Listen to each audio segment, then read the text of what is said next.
Actually, let me get the video going first, and now we'll get audio going. Here we go. Three, two, one.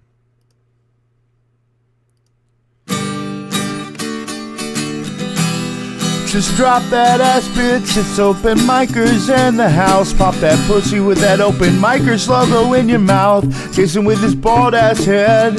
Jacob looking in bed. It's open micers, bitch. Heard what I said. Drop that ass. Open micers in the house. Drop that ass, pop that pussy. Open micers in the house. Open micers in the house. Open micers is a mouse. Drop that ass, pop that pussy. Open micers in the house. The mic is now open. That's right. The mic is now open. My name is Jason Robbins. I'm Jacob Craig, and we've got a hot one coming at you guys today because we are joined by one of my personal favorite content creators on the internet today. I absolutely love the sketches he's been putting out there. You might know him from MTV's The Challenge. He has opened for some legendary comedians, including Damon Wayans, Margaret Cho, Big J. Okerson, and he's making a name in comedy for himself, headlining shows everywhere you can think of. It is the one and only John Jacobs. How you doing, sir? I'm doing amazing. Wow, thank you for that intro. I feel like a fucking star. I mean, the fact that you guys even reached out to me, I'm like, hell yeah, my comedy's reaching other time zones. You know, we're doing well. This is the first thing I had to look where I'm like, I had to look up Central. I didn't even look up Central Time Zone. I just asked you guys. I'm like, what is that? What time do I need to be here? But yeah, also love the intro song. As that was playing, I was like, okay, is it too late for me to cancel this? But no, that was amazing. Love the intro song. And yeah, thank you guys so much for having me. I'm excited to talk to you. And I'm honestly, I'm just flattered too that like anyone even like knew my credits. That's so nice. So thank you. Well, if guys. it makes you feel any better, I'm very good at my job, and also I will give you my Cash App afterwards for that $20 you said you'd give me for saying all that. Yeah, exactly. This is like an open mic in New York. I have to pay to be. You have to pay for credits. You got to pay to It's play. $1 per credit you want me to read. So there has been this thing going around lately where these podcasts are asking people. I don't know what podcasts they are. They're just people going on the internet saying that they're getting contacted by these podcasts that ask them to come on the show, and when then they agree, then they send a bill to them saying, you know, you have to pay to be on the show. And it's like, when did this start happening? We could have been doing that this whole time, you're telling me? Yeah, right. Yeah, that's the worst shit I've ever heard. But that also sounds very, you know, on par for where everything is going. So yeah, pretty much. I can imagine that. Yeah. Yeah, there's a 2-drink minimum tonight for anyone listening to the podcast. Yeah, exactly. Thank you so much for letting me do your podcast for free. Wow. And if you're watching on video, if you're watching this podcast on video, we're like the progression of hair growth. If you go from me to Jake. Well, yeah, look at this. I know. We're halfway through a transition here. Oh yeah. This looks like a reunion of all three Geico cavemen. Yeah, exactly. This is a very interesting group of 3 dudes right now. What the hell? Yeah. Some of us are doing way better than others. Well, one of us has a brick wall and a Pac-Man sign, so I feel like you're doing the best. That you're in like, at least yours looks studio-ish. You're in a podcast studio. I'm in a studio apartment. So this is exactly what they wanted you to do. And Jacob's in an empty basement somewhere in the Ukraine. Yeah. I'm in the safe house from the movie Safe House. Yeah. No, I'm living right now in a studio apartment in Queens with my girlfriend in New York here. And yeah, we just a 1-room space, and you know, she knew I was doing this now, so she's like, you know, going for a walk or some shit for an hour. What is the rent situation like there on a 1-bedroom in Queens? What's the going rate these days? Well, I dream of a 1-bedroom. This is just 1 room itself. Oh. This is it. You're seeing my apartment. This is the entire thing. No bathroom. But, where do you go? Where do you poop? Well, there's a bathroom. So it's this room with the bathroom.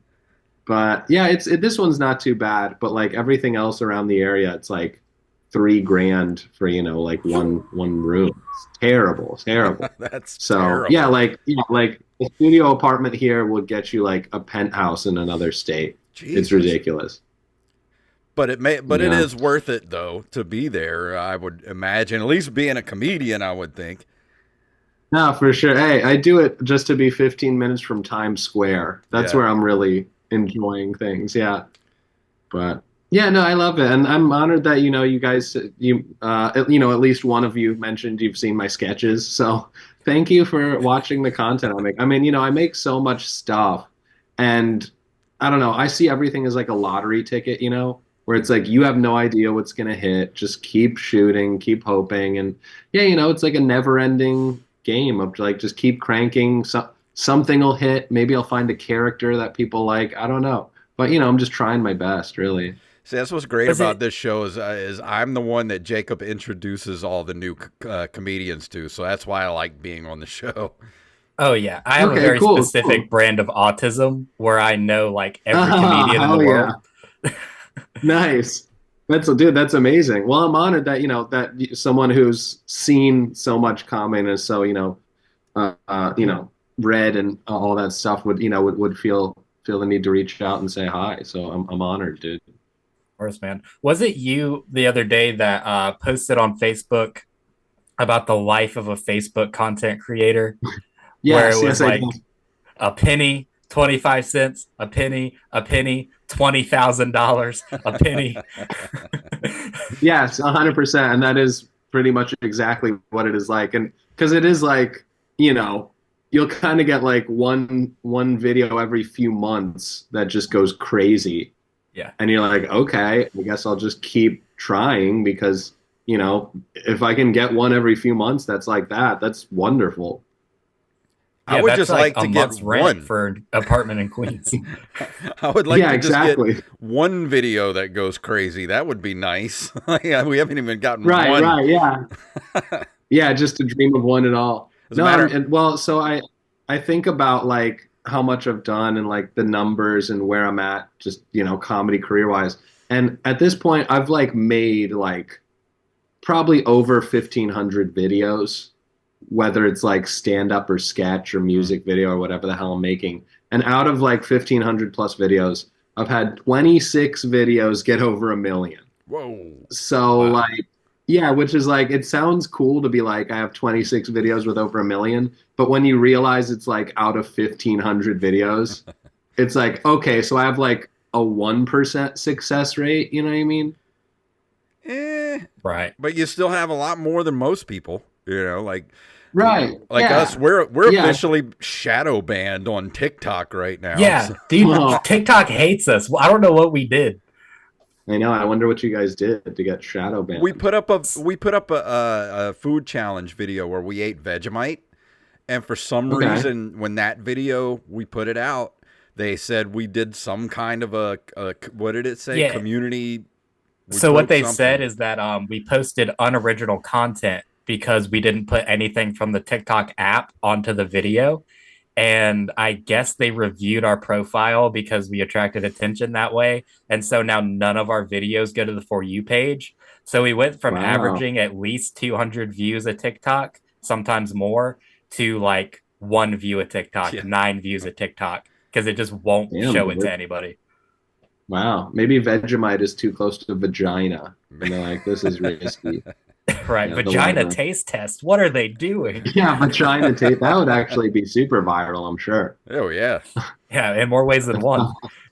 Yeah. Oh, yeah, that's not a bad idea. You might see that on my own page very soon as some sort of fake sketch.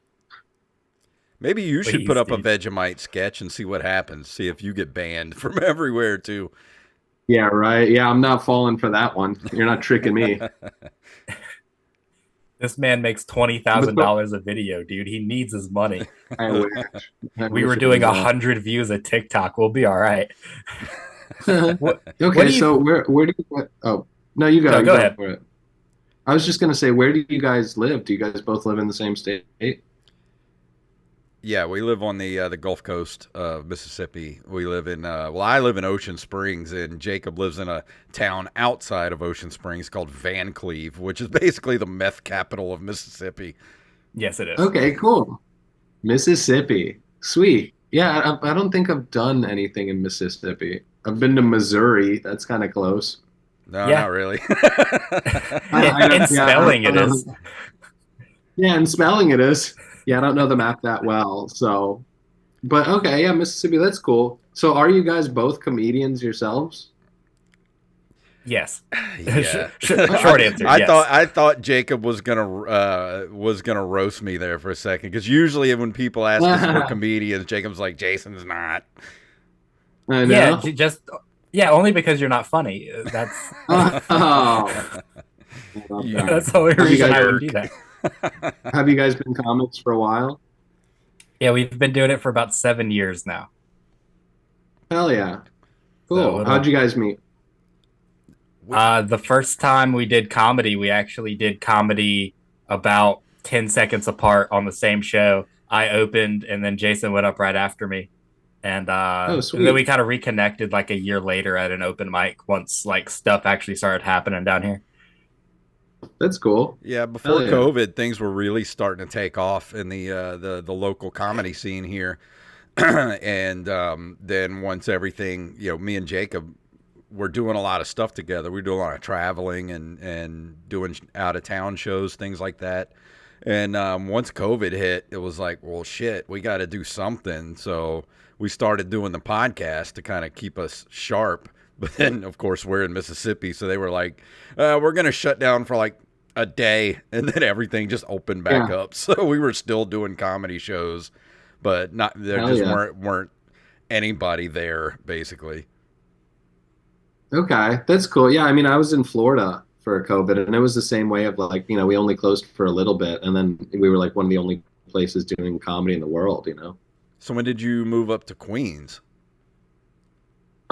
So I've only been in Queens now for a month, and before that I was in London for 2 months, and before that I was in New York. So this last year, I left Florida last March, and then I did 4 months in London, and then I came to DC, and then I did a month in New York, and then I went to Florida again. And like I've just been kind of like traveling, and now I'm splitting my time mainly between London and New York. Nice. Okay. So what's comedy like in London? I mean, is it different styles? Is there I don't know if there's a lot of walking traffic in London. Is there, or do you have to kind of drive to get it everywhere? Yeah, well, you take the tube, the metro over there, and Okay. I live in central London, and I run shows out there, so I would do tons of street barking, and yeah, I would fill up rooms from like yelling on the street. Sometimes, like it depends the venue location, but yeah, I have a Tuesday and a Sunday show that runs every week that are really cool, and yeah, but yeah, I've been producing like open mics or stand-up shows for probably like 10 years now, and when it's good, it's cool, but for the most time, it sucks. And, like, because I've been doing stand up now for over 16 years.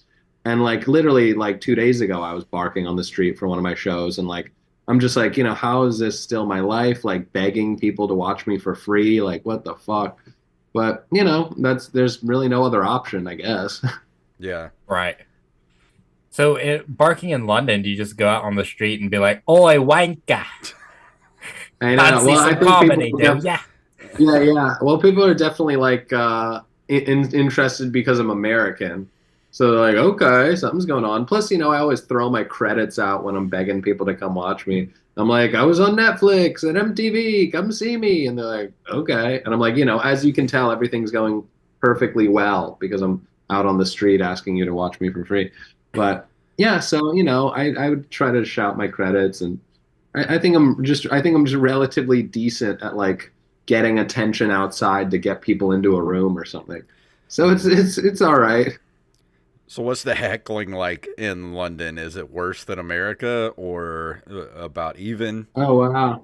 Yeah, I'd say it's actually worse. They love crowd work so much, and they're like so into heckling, and they love like people who are mean to the audience. They like want you to like roast their friends really bad.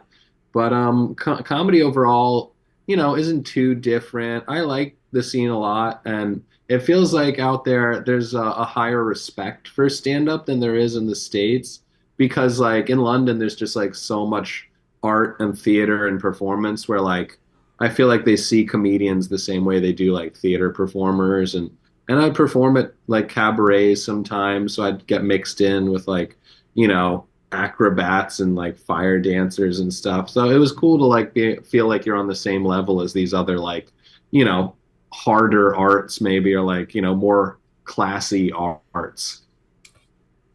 Thank God Americans don't see comedians as theater performers, because then we'd be respected even less than we already are. Yeah, I know, true. Americans We don't do have any not respect care for about theater. theater performers at all. No, not at all.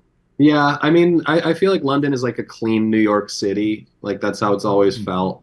And yeah, it is like, it's like everything's all super old and, feels like it was built by aliens or some former society that doesn't exist anymore. But yeah, it's a beautiful place, and I'm in New York just because like that's where the dreams are, and I always wanted to either write or perform on Saturday Night Live. So like, I'm over here trying my best just to be noticed. Yeah, I see that a lot from your sketches. I mean, I watch them and I'm like, this is literally funnier than most of the sketches that are currently on SNL. So, but Oh, that's thanks, that's a man. lot of people though. Like a lot of people are putting out content that is that good. It's literally better than SNL, and for whatever reason, it just seems like they can't get a shot.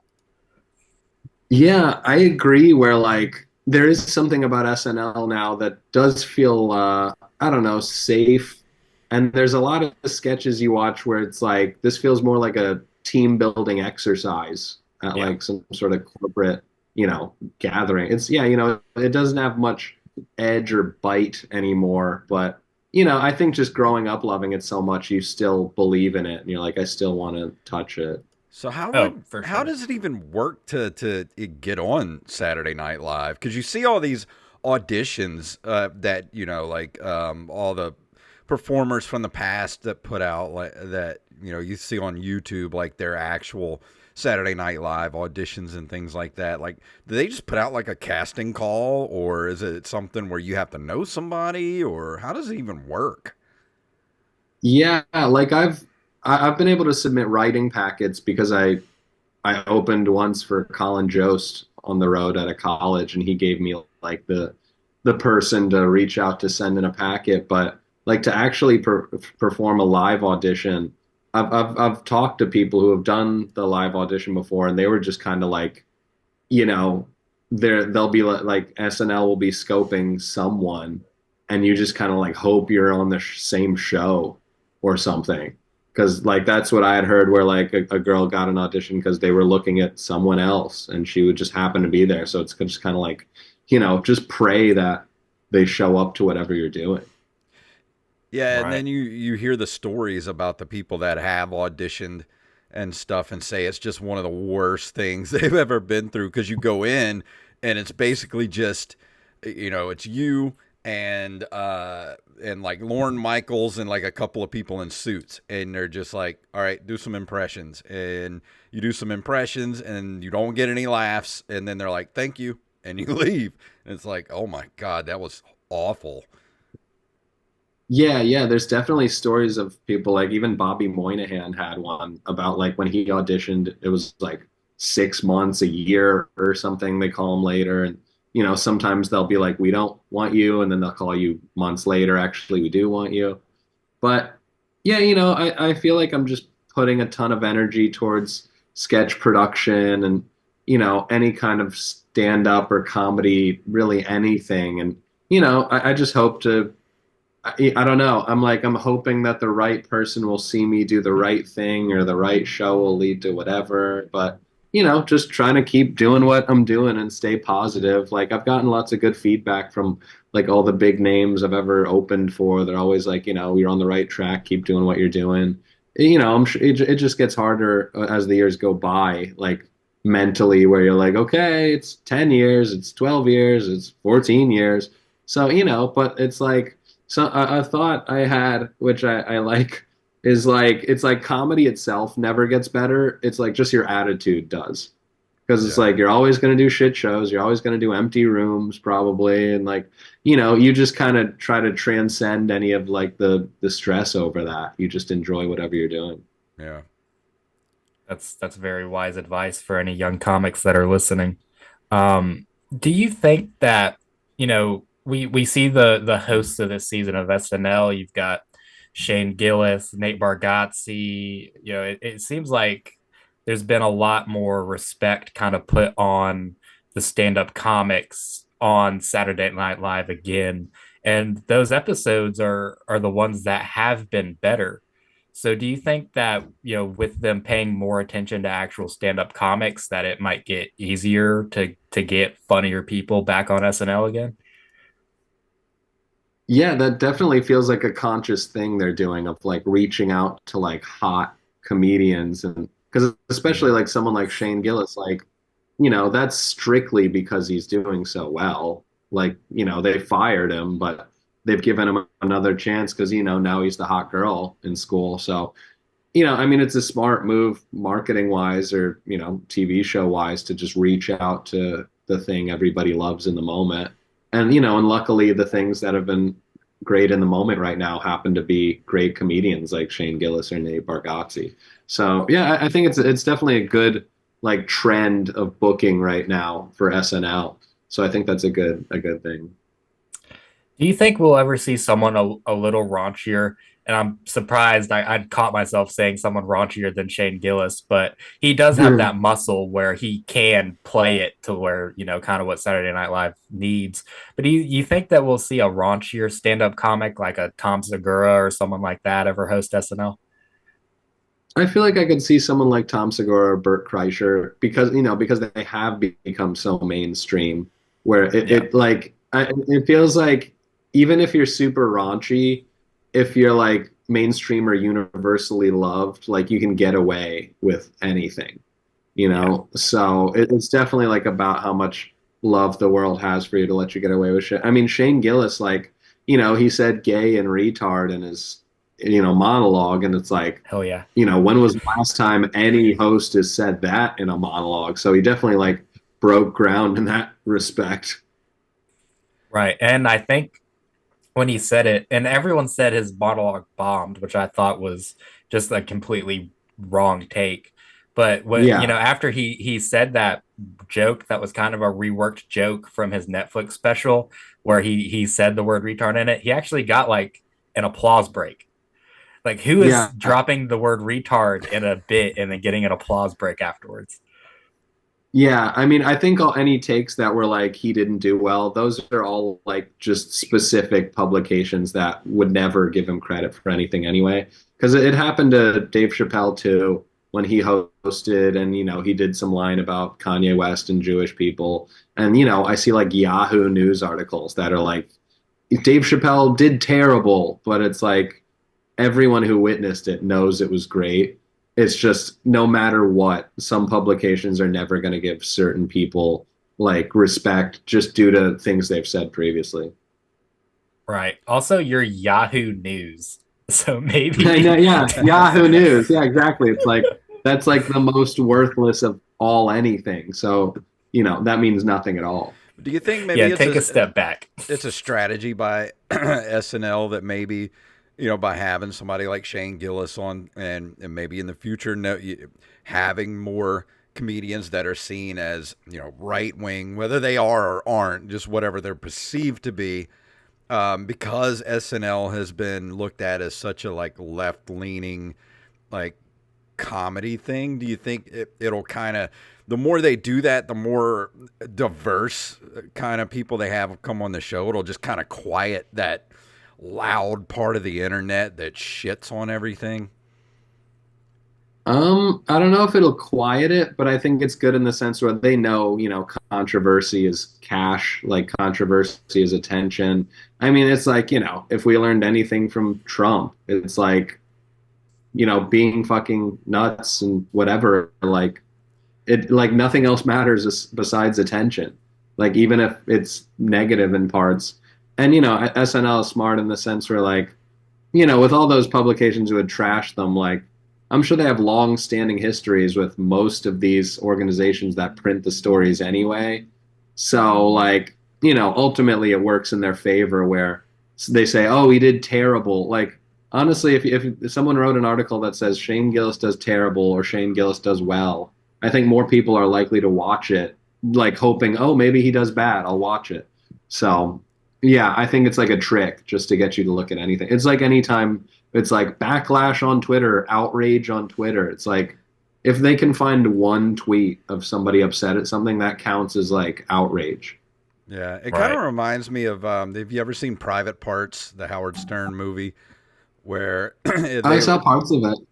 what's that? I saw parts of it, but not the whole thing. Well, there was a part where it was early on in his career, and Howard Stern being Howard Stern, he was getting huge numbers by people who loved him and hated him, and they didn't know why Right. because they asked people, like the people that loved him, why do you listen to Howard Stern? Their answer was to hear what he's going to say next. Then they went to the people that hated him, all the church people and stuff, and was like, why do you keep listening to him? And they're like, because I want to know what hear what he says next. So it's just kind of like, it's that Yeah, controversy that's thing. amazing. Like if you can figure out a way to get people who love you and hate you to watch at the same time, like yeah, it's crazy. I mean, I went to a taping of the Late Show with Stephen Colbert yesterday, and I got to do a Q&A with him, and I was like, do you think you'd ever bring back the character from Colbert Report? And because I love that, and he was like, oh, I don't think so. It did its thing. He doesn't like the mindset he had to be in to play it.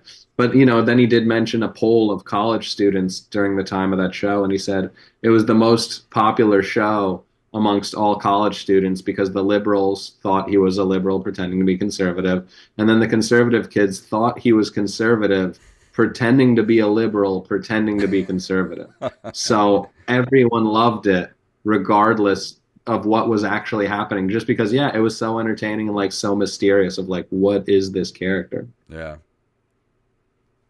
Yeah, I wish you would bring it back just for, just to maybe to like host the Daily Show one time, just kind of as that character. That would be really fun. That'd be amazing. Yeah, because I think it's so much more powerful to like do commentary as the opposition instead of talking about the opposition. Because when you're pretending to be the thing you hate, then you're like really showing people what's so bad about it. Versus if you're not that and you're just talking about stuff you hate, then you're just now somebody who's complaining about something. Mm. So like embodying the bad thing, I feel like is so much more powerful than talking about the bad thing. Right. Well, I want to segment into some open micers questions here now. Oh, Anyone sure, who's I never love seen the that. show before, we usually try to create sort of a timeline of people's comedy journeys. Their first time doing comedy, first open mics, some crazy stuff that's happened at open mics. Starting in Tampa, I assume some crazy stuff has happened to you. So when did you start comedy, and what part of the world were you in? Okay. Well, so I started at 18, but also I love this podcast. This feels like the NPR of comedy podcasts Hell because you yeah, dude, guys are we're both, boring. yeah, no, you're both so peaceful and like, which is nice and refreshing actually, because you never know what to expect on a podcast. And I did like a light bit of research, really like over the last half hour of like who you guys were and what this was, Hell yeah. because I mean, as comics in general, I feel like we're so flattered that anyone wants us on anything because I saw you guys had some bigger names on here, which is amazing. But yeah, personally, I'm like, oh wow, someone who I don't know like wants me to do something on their podcast. Like, sure, that sounds amazing. But yeah, Well, it's that nice. You guys are like comedy historians or Well, something on that's this the thing is podcast. Is like one. we want to be funny, we want people to come on and feel relaxed and let comedy happen, but we're not like, we're not the wacky morning guys or anything. Yeah, yeah. We just like talking to Jason's people. not. I'm holding myself back real hard. Okay, yeah. No, that's so nice. Yeah, let the comedy happen. Yeah, you're just setting up the party. You're just opening the door and you go, yeah, do whatever you want in here. We're just gonna be hanging out, and feel free to do whatever you want to do. Yeah. But yeah, Yeah. that's super cool. So yeah, anyways, I started when I was 18. I was a senior in high school in the suburbs of Washington, D.C. And yeah, my first open mic ever was at a place called the Topaz Hotel in DuPont Circle. And I'll never forget because the first comedian I saw on stage at the first ever, you know, comedy show I ever went to, it was Rory Scovel. Oh And he wow. was on stage. Oh my God. Yeah. So like I see him, he's on stage at this tiny open mic in this basement in DC. And he's like, immediately I'm just like blown away.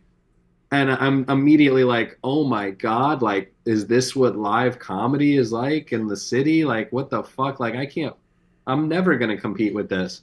But and wildly enough, like my first open mic I ever went to, there was other comedians like Hampton Yount and Aparna Nansharla, and like it was all these like amazing DC comedians who I don't know, a guy named Seton Smith as well, who was on John Mulaney's sitcom.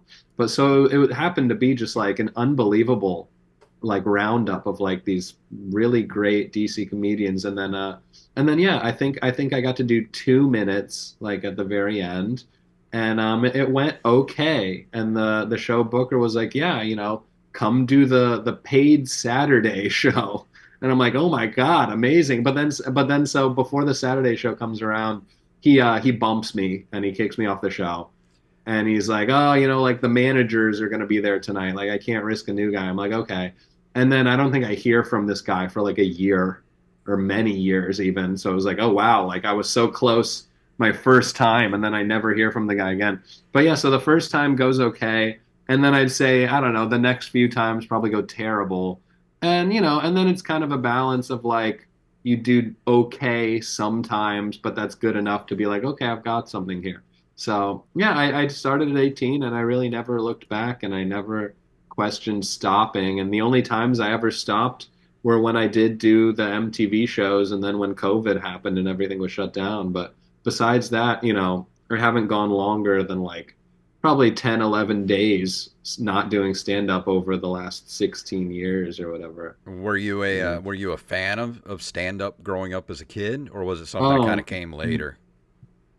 Oh, such a fan. Like my most influential people in my life, comedians, entertainment wise, it was Dana Carvey, his HBO special, I guess 96, Hmm. Critics' Choice. That might have been the first like on TV stand up anything I had seen. And I remember being like, I was probably 6 or 7 years old, but I remember seeing him on the TV and he was like wearing a t-shirt and he was wearing like comfortable pants, and I was like, oh, like you can like be an adult and like dress how you want and still be like successful and famous and funny. Like this is amazing. So I was obsessed with that. I loved his musical comedy. And then when I was around like 11 or 12, it was Pablo Francisco's half hour on Comedy Central, and that just blew me away so insanely. So those two people, and then like sprinkles of like Tom Green and Greg Giraldo and George Carlin. That just really like I was obsessed with it so much, and I watched every Friday night was the new stand up presents on Comedy Central, Hmm. and yeah, so I've just been obsessed with it my whole life, I think, and yeah, I think there is something special about just having like a moment for yourself on stage to just say whatever you want and then to be good enough at that where people want to look at you and people want to pay you and people want you someplace. I think is just like so special and cool. So I know living here in the South, I don't know what your relationship is with your parents or anything, but I know that my dad got me into Ron White and Tim Wilson pretty early on, like like the Oh elite wow. of like the Southern comedians. Did you ever have any interest in anyone like that? Well, so I got to sit like briefly at a dinner with Ron White, Nice. which was yeah, unbelievable. And like I guess I was probably, I don't know, 21, 22. And yeah, he left his lighter at the club and they were like, you can go give it back to him. He's next door. So I go give it to him and then he's just kind of like, hey, take a seat. And I'm like, oh my God, okay, sick. And yeah, so I just like interviewed him a little bit and I drilled him with some questions. And I remember the funniest part was I asked him, I said, what do you want your legacy to be in stand-up comedy? Like, how do you want people to remember you, whatever? And Ron White goes, I want to be kicked out of a bar drunk and penniless. And I thought that was hilarious. And and another unexpected answer from him was I asked him, I go, what inspired you to do stand-up comedy? And he was like, I grew up loving the circus. I just love the circus. So I was like, okay. What? Fucking, yeah, the circus. The circus inspired him to like do stand-up. But yeah, so that was a really, that was a special moment to get to like talk to Ron White. And yeah, and I was so young and still, probably 4 years in, 5 years maybe. But yeah, and he was like, "You're great." He goes, "Just slow down." That was his advice for me. He wanted me to slow down. And I think at this point I've gotten better about pacing for sure. But yeah, I think when you're young, you are very like, I need to get them out now. I'm worried if they're not laughing, I'm losing, so you're just shooting fast. But confidence and comfort, comes with like being comfortable and quiet and being comfortable taking your time. See, Jacob, he gets told to slow down. I get told to speed up. Like Yeah. I'm too slow. Nice, nice. Okay. Yeah, I guess Yeah, it goes dude. both ways. You wouldn't be able to do comedy at a retirement home because you would kill the entire audience before you got off Oh stage. my God. They'd all be Dude, sleeping or dead. speaking of which, I did a show at a retirement home a couple of years ago. It was Really? like a friend's grandmother's birthday, and they set up like a comedy show for all, the retirement home and some whatever event space. And yeah, so it's a room full of super old people, and I'm pretty much like dying, they don't really like anything I'm saying. But I start riffing a little bit and it's working a little bit, but I'm commenting on how rough it's going. And I say, I'm not stopping until everyone in this room stands up. And an old man in a wheelchair stood up, and it was hilarious. I'm like, oh my God. Yeah, so that was fun. Good times. So speaking of weird shows, like we always Oh, like to ask here on the show, what right. is Oh, what is the worst open mic experience you've ever had? dude, there's so many, but a couple that come to mind. One was I was running a monthly showcase show at pretty much like the notoriously most dirty, grimy city bar in Tampa, and yeah, one night I'm up and it's my set. It's either during my hosting set or between comedians. I do one joke, and I'll do the joke because I think it's funny, and it is still funny, but it's something I would probably never do just because it is a race joke, and I pretty much try to stay away from race in general or most like stuff that's I don't know. I don't want to give people excuses to like write me off as like cheap or whatever. But the joke I said, isn't it funny black dudes love to raise the roof, but not their children? and and and and a big fat white lady Uh, with a cigarette stands up, just walks right up to me and flicks the lit cigarette at me. oof. And yeah, that was interesting. But so yeah, and I don't even think she got kicked out or anything. It was like there's no security at these kind of places. So I think she just went and sat right back down and maybe it was like, fuck that, you suck, who cares, whatever. But yeah, so that was an annoying one. Another one at an open mic, a guy was being super rude and he just wasn't paying attention. He had his back turned to the stage and he was like flirting with some girl at the bar. And I addressed him and I was like, "Hey, asshole!" And he turned to me and I was like, is she gonna fuck you? No, like, we'll leave it alone. Fuck you." And he charged the stage, but luckily there was a security guard because this was at the Tampa Improv open mic, so he stopped the guy and like made him go outside or whatever. So that was a bad one. But dude, I don't know. One time I was running an open mic and one of the comics on stage didn't believe that a lady in the audience was deaf.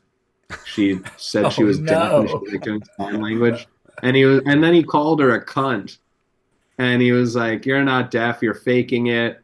And like she cried and she like left a bad review. And I think that might have been the reason why that open mic eventually stopped. But I was running one open mic at a gay bar on Wednesdays at 6 p.m. the sun was still out, and I'm like barking people into this gay bar, and I guess the owner was like, I've heard things are like hostile sometimes in this room. What's going on? And I'm like, I don't know. I think it's fine. It's not us. It's not our fault. It's you guys. And then so the owner is there this one night, and a guy in the crowd shouts, "You have a small penis." And I go, "No, I don't." And he goes, "Prove it." And I go, "I'm not fucking proving it." I go, "You have a small penis." And he goes, "No, I don't." And then he just pulls his penis out and he starts waving it at the stage and waving it at the audience. And then because of that, a second guy in the crowd took his penis out and started Why? waving it too. Exactly. Why? And I'm like, okay, whatever, next comedian coming to the stage. And I bring up the next guy. And I get off stage and I go up to the owner who's there. And I'm like, did you see that? I go, see, it's not us. It's the crowd. They're fucking being crazy. And the owner just, to me, he goes, what? He goes, you got a problem with that? And I'm like, well, there you go. I'm like, what the fuck, dude? You just saw your audience members whip their dicks out and shake them at us. And you're like, it's not us, it's you guys. So that shit was hilarious. What are you, some kind of homophobe? You don't want Yeah, multiple exactly. Yeah, audience that's members? basically the tone he had. Yeah, he's like, what? You got a problem with random people in the audience pulling their dicks out? And I'm like, no, of course not. Just happy to be here. Yeah, just tons of small weird things over the years. I don't think. Okay, well, one of my first ones in DC was there was like a 12-year-old child who kept sneaking into the bar and getting kicked out, and then he's like, I have a gun. I'm gonna like shoot you. And one of the comics who also was a security guard, he's like, fuck you, like shoot me then. And the kid pulls out a gun, but the comic rushes the kid, and the kid just like continues to back up, and then the kid like throws the gun on the ground and runs away. And because there was a gun on the ground in DC, like, if you're within like a few miles of the White House and there's a weapon at all, just hundreds of cop cars now, the whole street, that changes the whole mood, the whole crowd leaves. But I still get up that night at like 12:30, and it's probably my third or fourth mic ever, and I get up and make some kind of joke of like, hey, I've never gone to a show before and performed the next day. That's exciting. And yeah, I think there was like two people in the audience, and there was like a dog in the crowd. But then, funny enough, the guy who rushed the kid who had the gun, he went up after me, and he was the very last comic of the night. So it was ridiculous. Golly. You're just performing for the cops at that point.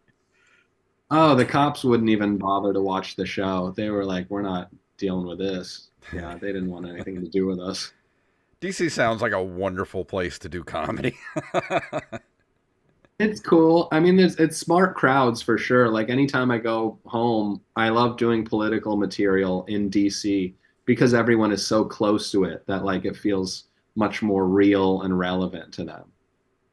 So here's a good question for you. Do you kind of tailor make your material for what part of the world you're in? For instance, I don't think that you could get any different from Tampa, Florida, and Washington, D.C. in terms of like the jokes you can get away with. Oh, for sure, man. Yeah, like as in New York too. Like wherever I'm at, I pretty much just do tons of local stuff. Like, I'm over here, so I'm talking about the metro tons, like specific trains or whatever when I'm in London. I'm talking about what it's like over there. So, I don't know if it's necessarily good to be doing too much of that because then like I'll end up writing like 15, 20 minutes where I'm like, oh, well, this only works in like this area. Like I can't take this anywhere. But I like it, and I like doing stuff that is super relevant to the people at the show. And like, I love commenting on the venue and with the space and the audience. And I think in general that just shows people that you're really present if you can like address, the last comic. Oh, what's going on? So yeah, like if you just see somebody get up and do material, it feels like, oh, I could have just like watched TV or something.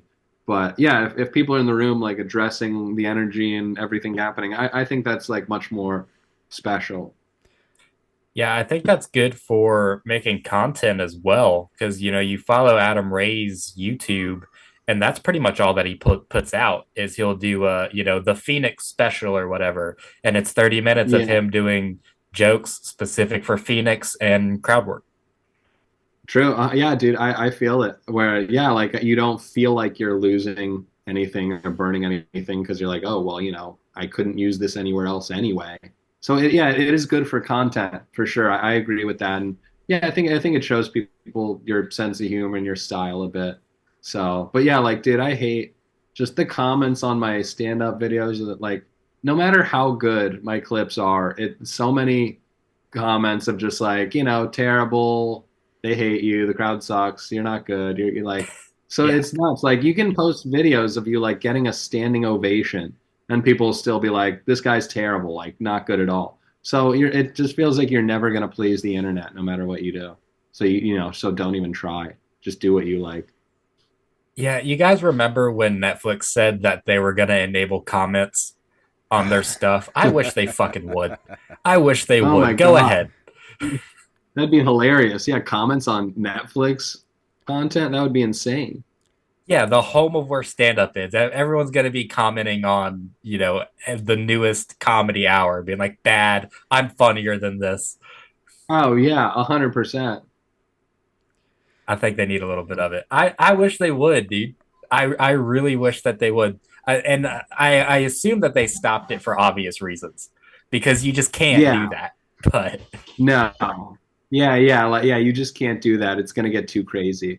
Which yeah, that is funny that like at those levels of like a top tier streaming service, they know better. Of like no, like yeah, like movie studios, like there's no comments in the movie theater. Like that just doesn't need to be a part of like viewing experiences. right.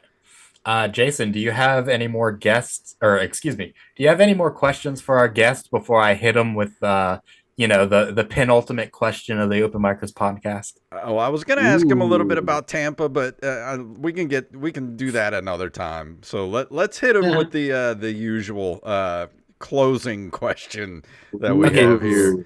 sweet. Look, I've been asking this question to people for years, almost the entire time I've been doing this podcast. I have asked this question to Jonathan Mangum, Steve Burns, Sam Talent, some of the legends of the game. And now, John Jacobs, I want to know, when was the last time you shit your pants as a grown man? Wow. That's what it all led up to. What a good build up. I was wondering yeah, because yeah, with that build up, I go, okay, this is either going to be deep or very stupid, and I'm happy that it was the very stupid option. It's Shit deep, my bro. What are we pants. talking about? It's deep. Dude, okay, I shit my pants as an adult. It was on Are You the One, the MTV show I did. It was on Please the tell me reality show. everything. Please. Yeah, of course they cut this out completely.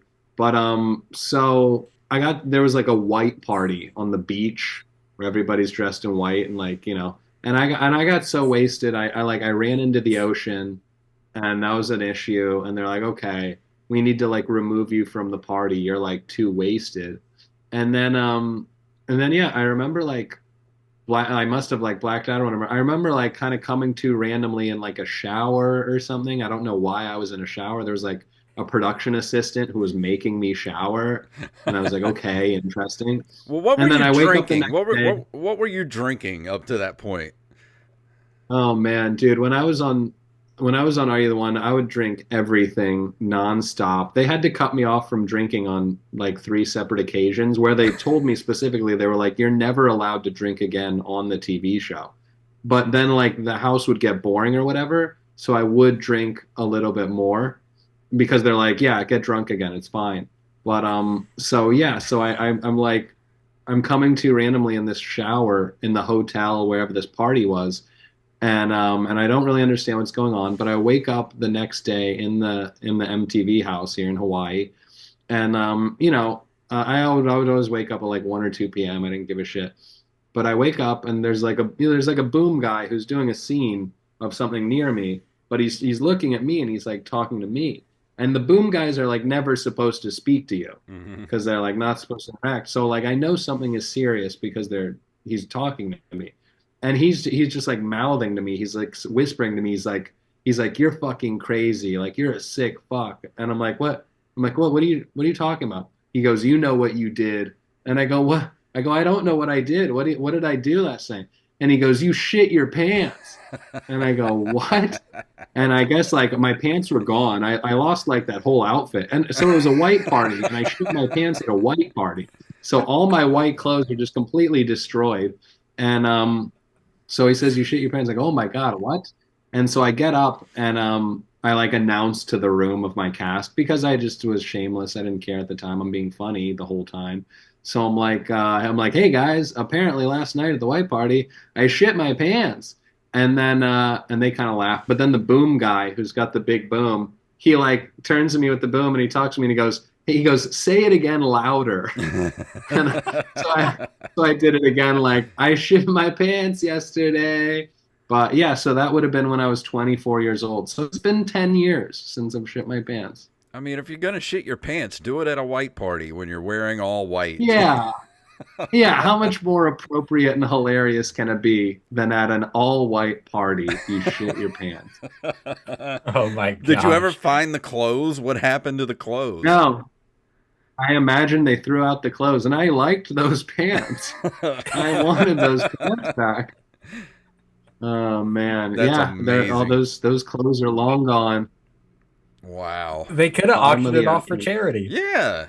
I know. Yeah, some sick fuck would enjoy that piece of memorabilia. Yeah, dude, me. I would have bought it. Yeah. For this question, it's so relevant. You could have a whole wall of all the people who've shit their pants, See, and you have the pants. That's what you need to do, Jacob. Every time we have a comedian that actually has shit his pants in the past, ask them for the shitty pants. They'll send them to you, put them in shadow boxes, and you'll have a whole collection of shitty pants. Yeah, I think we're overestimating how many. First of all, how many of people have actually answered this question with a as good of a story as John just did, and also how many people have just kept it with the poop in the pants. Oh my god! Yeah, you never know. Like, you never know. But that, I hope that you can make that a reality and start collecting comedians' shit pants. Because they might still have the pants. I mean, just because they could have cleaned. Oh, them, you're saying like they wash it and then send me the pants? They could still have the pants. That too. Yeah, the fact that you have them is what's important. I don't know. The reason I have asked this question is because I myself have pooped my pants quite a few times as an adult, and every time I do, it's just game over for whatever I'm wearing. It's straight gone. Okay, and why has it happened many times for you? Look at me, John. Oh my god! What are you getting wasted? What's going on? No, I'm just fat, dude. I'm so fat. I eat so bad. Oh my god! Yeah, he eats really how it goes. Just he eats gas station food and just like does not eat well at all. Oh my god! That's hilarious. That is not even for any great reason. It's just shitty food. I've told the best of my stories on here before, but just as a quick recap, one of the better ones was I was about to go host an open mic at a bar. And then literally I'm about to start the show.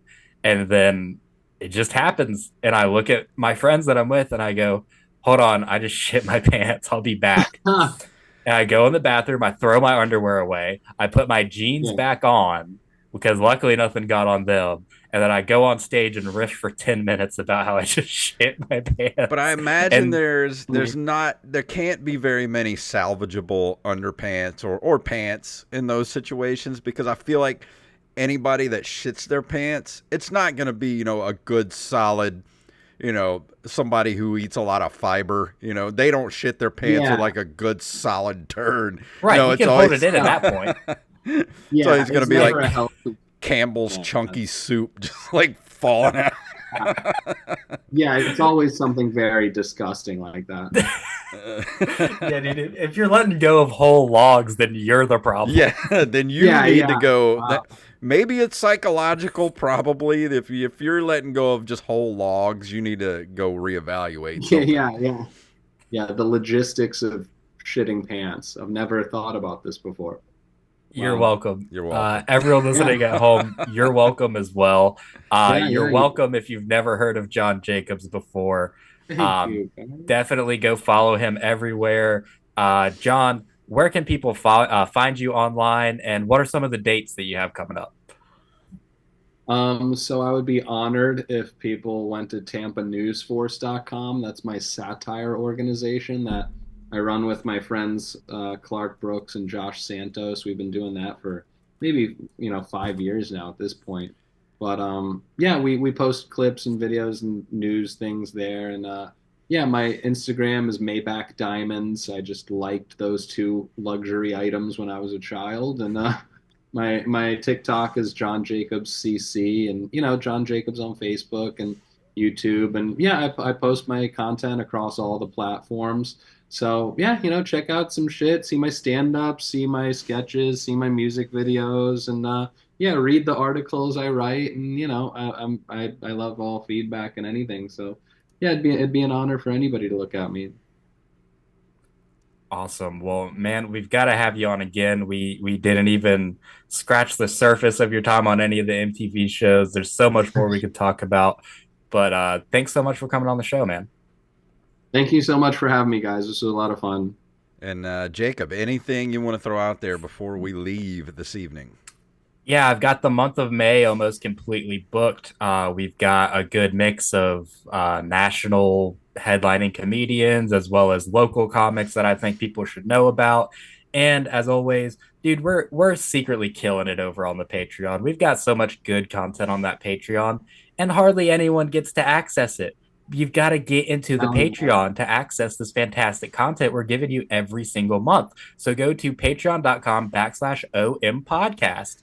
And then for as little as $1, you can watch Jason tase me. You can watch us eat Apollo hot sauce. You can watch me down raw eggs in our Thanksgiving special. You can watch us try Vegemite. The possibilities are endless for what we're going to do next. So go check it out.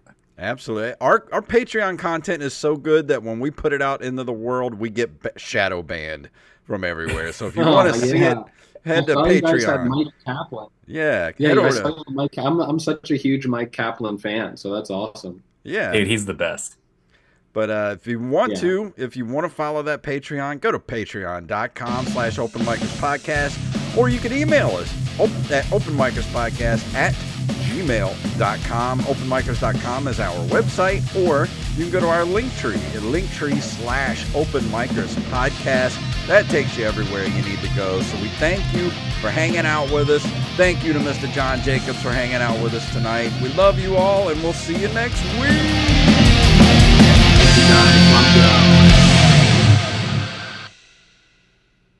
That's a podcast. Yes, sir. We did it. And thanks so much for having me, guys. For everybody watching on YouTube, we'll see you guys next week.